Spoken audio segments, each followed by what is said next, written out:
रामलला के सभी भक्तजनों को जय जय सिया राम। आज हम जानेंगे कि रामलला के प्राण प्रतिष्ठा के लिए घर घर जो अक्षत भेजे गए हैं उनका हमें क्या करना चाहिए। तो आइए जानते हैं कि उस पीले अक्षत का क्या करें। और वीडियो में आप देख ही पा रहे होंगे कि आखिरकार मेरे घर भी श्री रामचंद्र जी का न्योता का कार्ड आ ही गया और साथ ही में पीला अक्षत भी आया है। तो मैंने सोचा कि मैं अक्षत कहाँ रखूँगी, कैसे रखूँगी, इससे अच्छा मैं इस पर एक वीडियो बना लेती हूँ जो मैं आपके साथ भी शेयर कर लूँगी, ताकि आपको भी पता लग जाए कि जो पीला अक्षत है उसे हमें कहाँ और कैसे किस प्रकार रखना चाहिए। तो आइए जानते हैं। काफ़ी लंबे इंतज़ार के बाद आखिर वो दिन आ ही गया कि अयोध्या में राम जन्मभूमि पर मंदिर का निर्माण हो रहा है, जहां 22 जनवरी 2024 को रामलला की मूर्ति की प्राण प्रतिष्ठा की जाएगी। देश ही नहीं बल्कि दुनिया भर के लोग इस दिन का बेसब्री से इंतजार कर रहे हैं और इसके साक्षी बनने के लिए अयोध्या नगरी पहुंच रहे हैं। देश भर में इन दिन को पर्व की तरह मनाया जा रहा है। हमारे देश में दूसरी दिवाली 22 जनवरी को मनाई जाए, जिसके लिए हर गांव, हर गली और हर घर में खास अंदाज से न्योता भेजा जा रहा है। रामलला के प्राण प्रतिष्ठा के लिए राम भक्त के घर घर जाकर न्योता दिया जा रहा है।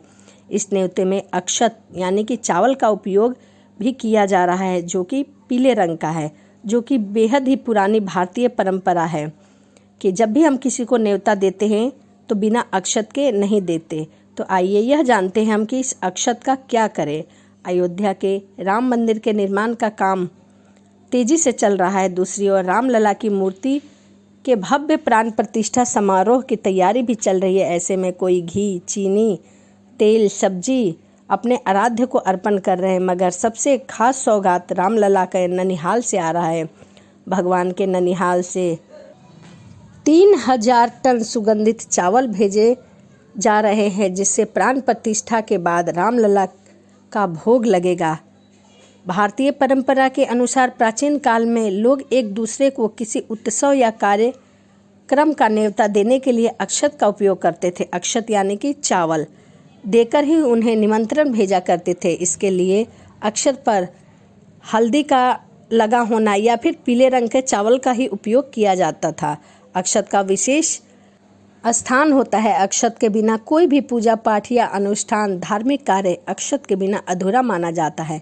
भगवान श्री राम की मूर्ति के प्राण प्रतिष्ठा में शामिल होने के लिए देश भर के लोग पहुंचने वाले हैं। इसके लिए राम भक्त गली गली जाकर पीले चावल दे रहे हैं और निमंत्रण भी दे रहे हैं, जिसे एक लिफाफे में या फिर किसी कागज में डालकर यह अक्षत दिया जा रहा है। जिन लोगों के घर में रामलला के प्राण प्रतिष्ठा का निमंत्रण गया है वह सोच रहे होंगे कि आखिर इस निमंत्रण में मिले अक्षत यानी कि चावल का क्या करें।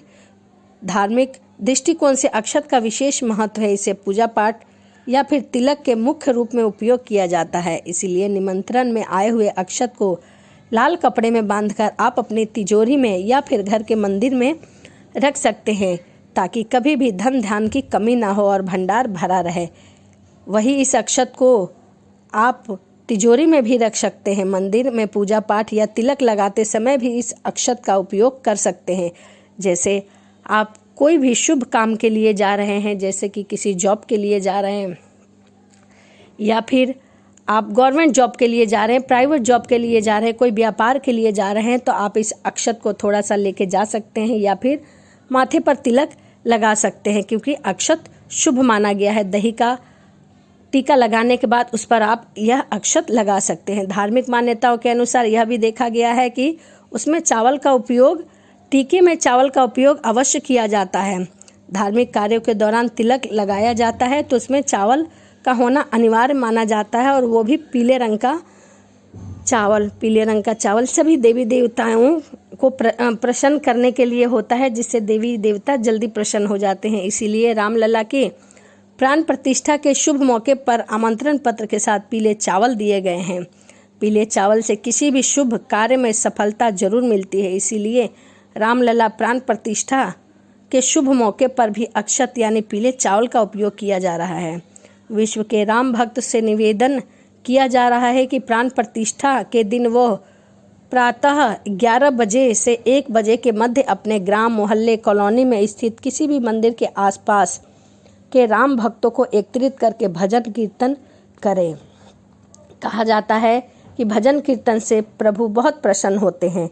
अयोध्या जी का प्राण प्रतिष्ठा समारोह समाज को दिखाए, शंख ध्वनि, घंटानाद, आरती करे, प्रसाद वितरण करे। राम भक्त घर घर जाकर पीले चावल दे तो रहे हैं, साथ ही वह एक आमंत्रण पत्र भी दे रहे हैं जिसमें लिखा हुआ है कि आप सपरिवार अयोध्या में आकर प्रभु श्री राम जी की कृपा प्राप्त करें। साथ ही उन भक्तों के लिए भी लिखा है जो किसी कारणवश नहीं आ सकते तो वो जिस जगह पर भी रहते हैं शाम के समय अपने घर के सामने दीपक अवश्य जलाएं।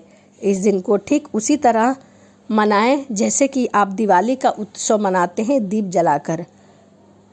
तो शाम को आप दिया जलाकर दीपावली का महोत्सव मना सकते हैं। चावल शुक्र ग्रह का प्रतिनिधित्व है, इसीलिए शुक्र ग्रह से धन, वैभव, लक्ष्मी, समस्त भौतिक सुविधाएं प्राप्त होती है। इसका लाभ लेने के लिए चावल को लाल रेशमी कपड़े में बांधकर अपनी तिजोरी में हमें अवश्य रखना चाहिए। ऐसा करने से मंगल और चंद्र दोनों सक्रिय होकर लक्ष्मी योग का निर्माण करेंगे जिससे घर में खुशियां आएगी। राम मंदिर में मिले चावल का बहुत ही महत्वपूर्ण वह चावल है। इसीलिए मैं आपसे बार बार कह रही हूँ कि उस चावल को आप अपने घर की तिजोरी या फिर मंदिर में अवश्य रखिए। जो भी काम आपका रुका हुआ है, यदि आप उस काम को करने जाते हैं तो उस चावल को थोड़ा सा हाथ में लेकर या फिर टीका लगाकर अवश्य जाइए, आपका वह बिगड़ा हुआ काम अवश्य बनेगा।